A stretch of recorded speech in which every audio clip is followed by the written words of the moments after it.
Johnson County 911. Honey, I need an ambulance bad. At approximately 10:30 a.m. on a blustery January morning, a call comes into the Johnson County, Tennessee 911 dispatchers. There's a baby involved. He don't look right. The caller is a friend of Billy Payne and Billie Jean Hayworth. She's dropped by the young couple's home to find the back door open, and inside, something much worse. Their infant son covered in blood, eerily silent but unharmed. He's in one room, she's in the other, right at the playpen. It kind of looks like she's trying to get to her baby. The baby's father, Billy Payne, and Billie Jean, his mom, the young couple who had been feuding with Janelle, have been shot. You can tell by looking down their faces, they're swelled, they're black and blue, they've been beat.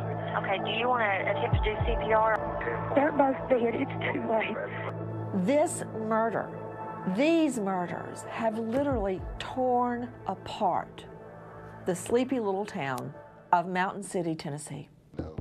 Special Agent Scott Lott with the Tennessee Bureau of Investigation takes 2020 inside the crime scene. And this is the bedroom where Billy was found. Single shot. Single shot in the face.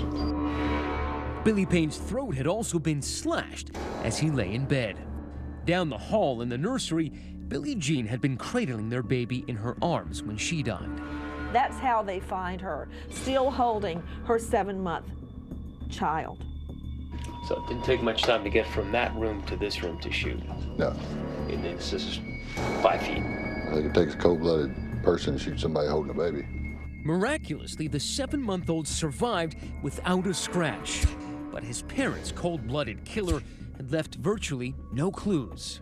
Were you able to glean very much forensic evidence from this scene? It is a very clean scene as far as physical evidence goes. So no prints, no shell casings, no DNA left behind? Not that we found, no, sir. Would that lead you to believe that whoever did this killing had some training? It looked like a hit. Like a contract hit? Right. But who in the so-called friendly hometown of Mountain City, Tennessee, would put a hit on a young couple who just worked at the local cotton mill? Word spreads fast in small towns like this one. And the day after the murders, Chief Deputy Joe Woodard goes to the Potters' home to talk to Janelle and her parents, Barbara and Buddy. We went to the residence and just more or less conducted an interview with them in the very beginning. Why did you decide to go to them? Because we knew that they had trouble with them. Trouble, like that social media catfight between Janelle and the two victims. Scott Lost with the Tennessee Bureau. Oh, okay, nice to meet you. Yeah, absolutely. The Potters don't know it, but the detectives are secretly recording their interview.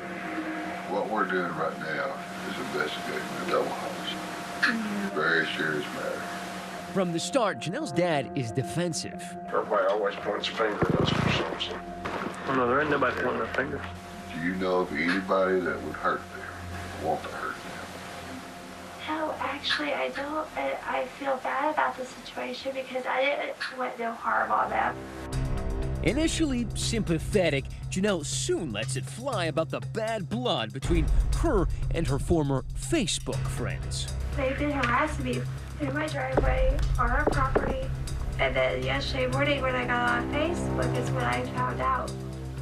And, I mean, I'm sorry it happened, but, I mean, that's all I can tell you is they have been harassing the living crap out of me. Why would they be harassing you? It came out to be a jealousy thing.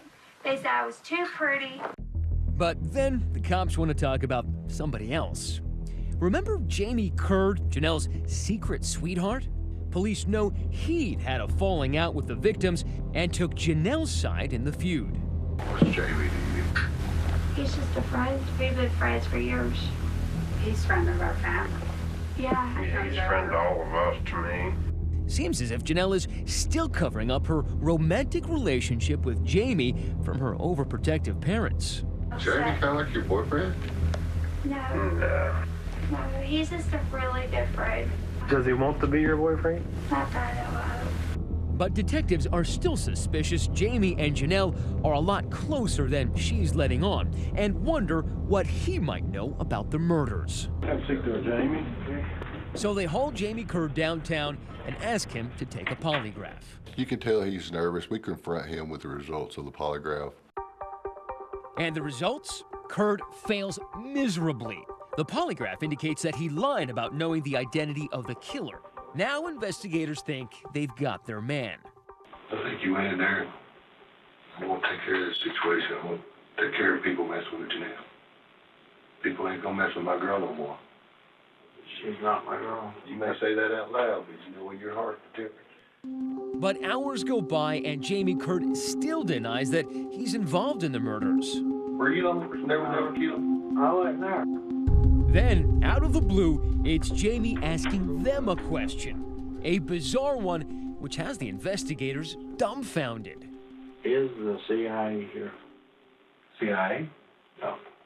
No. Jamie, in that interview, had said something to the effect of, is the CIA here? Of course, that was a very strange question to me.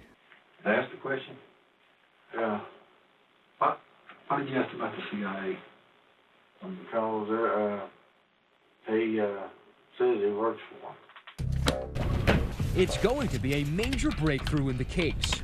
Jamie tells detectives that he'd been texting with a mysterious man named Chris, who told him he was in the CIA, who says his job was to protect Janelle from her enemies. It said that he is going by Billy. But why in the world would a CIA agent be involved in this tiny town's deadly internet feud? There's 2,500 people there. There's a guardian angel CIA agent.